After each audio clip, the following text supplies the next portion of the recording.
So, I just thought I would briefly talk about recovery and treatment for uh, what I call the malady. I guess others would call it dual diagnosis, but I just call it the malady. It's the mixture of my bipolar disorder, my mental problems, and my addiction to drugs and thrill-seeking behaviors. I'm 2.5 years clean and sober.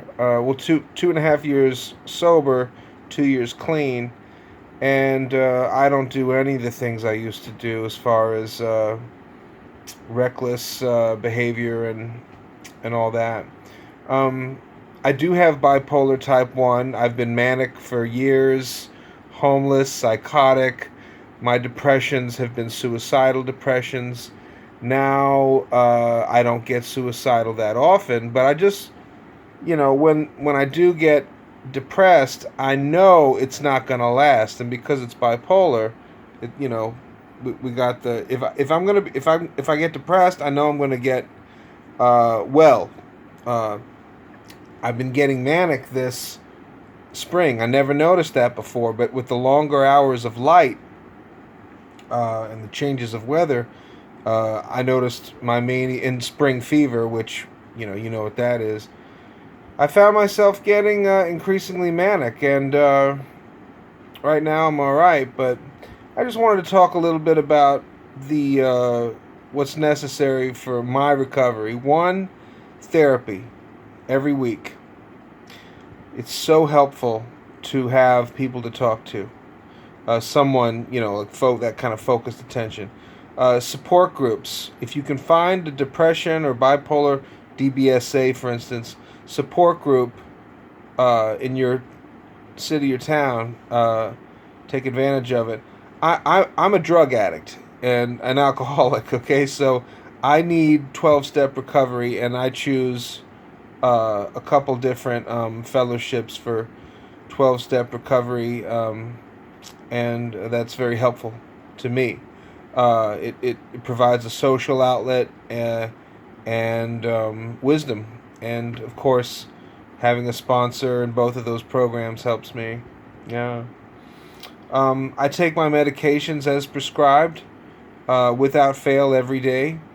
I do not use marijuana, nicotine, or alcohol, any drugs at all. I had to give up all that. That was hard because I was addicted to weed and alcohol and nicotine. I lived in Korea for 5 years, and I mean, I was drinking like a fish. Of course, a lot of people are over there. Yeah. Uh, Besides the 12 step support groups therapy, obviously, I need a working relationship with my psychiatrist. I need to read about the medications I take and pay attention to how they're affecting me and have an open dialogue with my psych to discuss possible changes.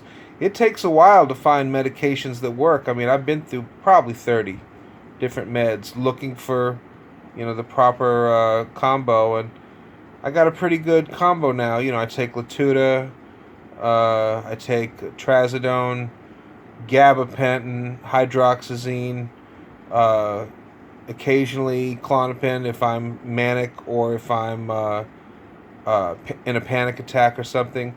You go through what do you call it? Security at the airport where they grab your testicles right in front of everybody. Yeah, that makes me need a Klonopin. I can't. I am just. I'll never fly again. Abso-fucking-lutely not. Never. I can't. I don't know how they get away with it, but they do. So, uh, other than that, journaling helps me. Reading helps me. I do not watch the news, so I avoid all or TV at all. I mean, I watch DVDs, you know, but I don't get involved in he said, she said shows and news, and all that does is rile me up, make me anxious with no release. I try to exercise as often as I can. I'm often depressed, so that's harder. I can only exercise when I feel well enough to exercise. I eat healthy. I don't eat lots of crap. I don't go out to McDonald's. I've learned a little bit about what's healthy, and I eat right. I use healthy oils. I don't drink sugar. I use stevia. It's a no-calorie sweetener. I I drink water and coffee and occasionally tea and yerba mate, and that's it. Uh, I mean, bacon, Coca-Cola, chocolate. These are not everyday things, man. These are like every once in a while things. Chocolate's a little bit more than once in a while, you know what I'm saying? Anyway, I hope this is helpful to you. If you have bipolar disorder or depression, I want to let you know that it's a treatable condition. For me, Effexor, Lexapro, Wellbutrin, they all help me. And there's a lot of other antidepressants out there. Okay? Sleep is another essential ingredient. If I don't get proper rest, I'm liable to hallucinate or fly off the handle. You know what I mean? And the other thing is uh, talk lines. I call talk lines warm lines, and I process my day every day. I do that, because before talk lines, I would just call friends and family and wear their asses out, and that's not what they the cup runneth over. They may love you, they may like you, but there's better people to talk to about emotional problems. And by the way, emotional vulnerability is a strength. It's not a weakness. Okay, and being honest with yourself about how you feel is so important. When you lie to yourself, you're gonna be so fucked up, and you might fuck others up as well. So anyway, this is just a little bit, and I hope I hope I hope this is helpful to you. And just remember that you can always call crisis lines if you're, on the brink of suicide or having suicidal ideation or you're just panicking. That's what those lines are for. And recognize an emergency for what it is. If you need to go to inpatient, go to inpatient. They will stabilize you. But the coping skills are what really help you in the end.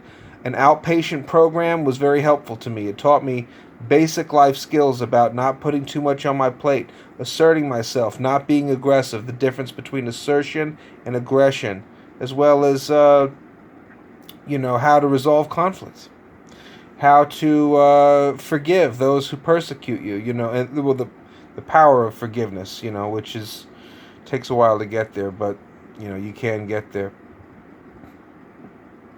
And finally, I would recommend get involved in your local mental health community, and you'll learn a lot. And I just hope that this is helpful to you, and just know that there's a lot of us out there that struggle with mental health. It's nothing to be ashamed of, and a lot more people have it than let on. And balance and wellness are the keys. Okay, that's what we're trying to achieve is wellness. Good luck. Okay. Feel free to comment. Whatever. Just hang in there. Okay.